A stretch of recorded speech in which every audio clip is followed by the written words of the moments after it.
with your work, as well as some resources that are newly revealed through HUD and their Foster Youth to Independence program, or FYI, that I think may be beneficial to many of you who are particularly running TLP programs or have youth who are coming to the end of their basic center program eligibility as an alternative to rapid rehousing and some of the other HUD-supported housing options. So I know we've spent a lot of time talking about Children's Bureau. Commissioner Darling was here this morning. What I want to focus on specifically with the Children's Bureau, and please let me place the caveat, this slide deck will be uploaded so that you can access all this information. So don't feel like you need to take pictures, don't feel like you need to take copious notes quickly as we scroll through the slides. There's a number of links in here that will bring you to more detailed information about some of the information that I'm going to go over quickly. I really encourage you, if you're interested, to click on some of these links. So for instance, the link on the bottom of the page here is called an IM, an Information Memorandum, and it goes into really specific detail about what the Children's Bureau is doing around prevention-focused activities. And these are intentional efforts. We've talked at length in our RHY programs over the past day and a half. We had an institute yesterday where we talked a lot about what it means to provide prevention. What we're seeing here is that the Children's Bureau is intentionally attempting to provide prevention efforts to avoid young people being removed from their homes while at the same time stabilizing households. And the hope would be that that has a ripple effect on all of you, that through these prevention efforts, we'll start to see a drop, potentially, in the number of youth who are either running away or otherwise becoming homeless because those prevention efforts are actually having the impact that they're intended to have. So this is really about primary prevention at the child welfare level. Next slide, please. Youth engagement is a very critical component of what the Children's Bureau is attempting to do. We already know what it is. We know that it's positive youth development. It's nice to see that the Children's Bureau is embracing this approach. They're wanting these plans and these partnerships to be fed by the young people. It's them helping make decisions about their lives through the conversations with the Child Welfare Association, with the courts, with their families, and it's not a top-down driven process, but it's a process that's driven through consultation with the young people. And the Children's Bureau is really encouraging state child welfare systems to adopt these youth voice-led initiatives. And again, another link here is another information memorandum from the Children's Bureau that talks in detail about what it is that they're asking the child welfare systems across the country to start to implement. Next slide. Family First Prevention Services. We've talked a fair amount about it over the past year. You've heard a lot about it, I'm sure. The upside is that it's an additional set of resources that are available within the child welfare system. There are resources that are available for youth who are in foster care, who may be pregnant or parenting. This is a focus on parenting skills, all with the idea of avoiding youth being removed from home. It doesn't come with new money, and I know that's one of the challenges that a lot of child welfare systems are facing, is having to realign their Title IV-E money to focus on this prevention. But it does at least free up the flexibility, or provide the flexibility in that Title IV-E money for these services to be delivered. Next slide, please. Family First also made some adjustments to Chafee. If you're not aware of what those adjustments are, what we're trying to capture here in this slide is increasing the age of foster care to 21. Not all states have done it, and those states that have done it are getting access to additional resources.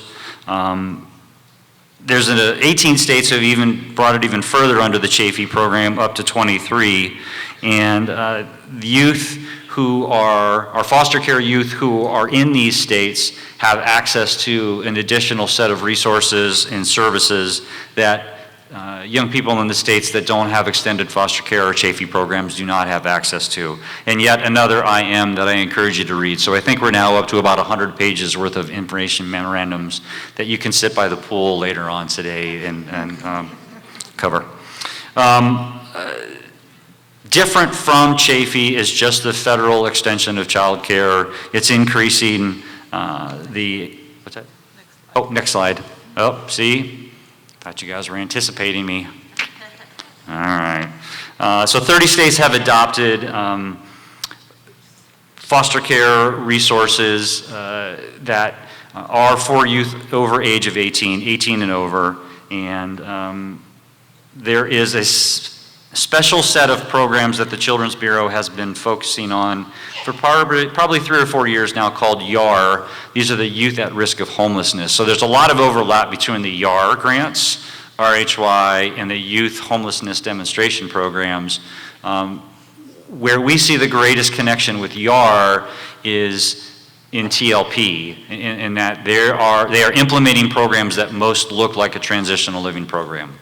And one thing that we're going to be talking with our partners in the Children's Bureau about in the coming months is putting out our own information memorandum about how YAR programs and TLP programs can work more closely and can align with one another, particularly for youth over 18.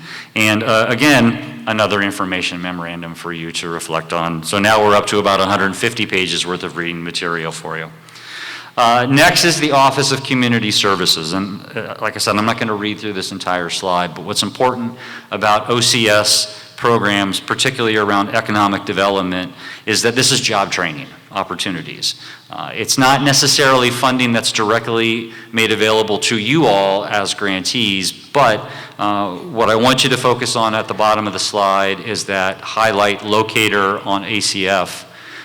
That's all of the community economic development programs funded across the country where you can find potential job opportunities for the young people that you provide services to. And what's critical about this is it's not just we have a job opening in McDonald's or we have a job opening at the grocery store, Piggly Wiggly, Winn-Dixie, whatever it may be. It's a newly created job that is intended for stabilizing purposes for young people. And I would encourage you to take a look at the locator and take a look at the options that are available in your communities. Where I'm at. All right, 10 minutes. Next slide, TANF. Okay, I think Commissioner Darling talked about the TANF overlap a little bit this morning. I'm not going to read this slide to you. I think what's important here is that beyond the cash incentives that are available through the TANF program are child care, education, job training, transportation assistance, and parenting classes, particularly for homeless youth who are pregnant and parenting. Next slide, please.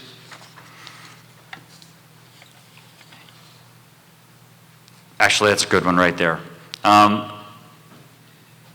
I would encourage you all to take a look at TANF. And I imagine that everyone in here has some familiarity with this program, but digging deeper into it, there are a multitude of resources that don't get taken advantage of completely. And it may mean a little bit of extra paperwork. It may require backing into the definitions a little bit in order to meet your need. But it does mean that there are resources out there, particularly when you're struggling for things like counseling services and transportation services.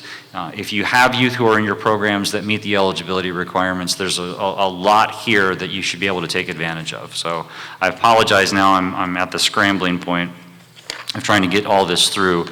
Let's go to the next slide, please. Early childhood partnerships. This is not fully fleshed out yet, but we're working with our colleagues in early childhood to prioritize early Head Start programs for our maternity group home recipients. So parents, young parents who are in the maternity group home programs will get that prioritization for early Head Start because it is an application process and they have to get vetted and they have to, there's assurances that have to be made that program participants are going to stay with the program.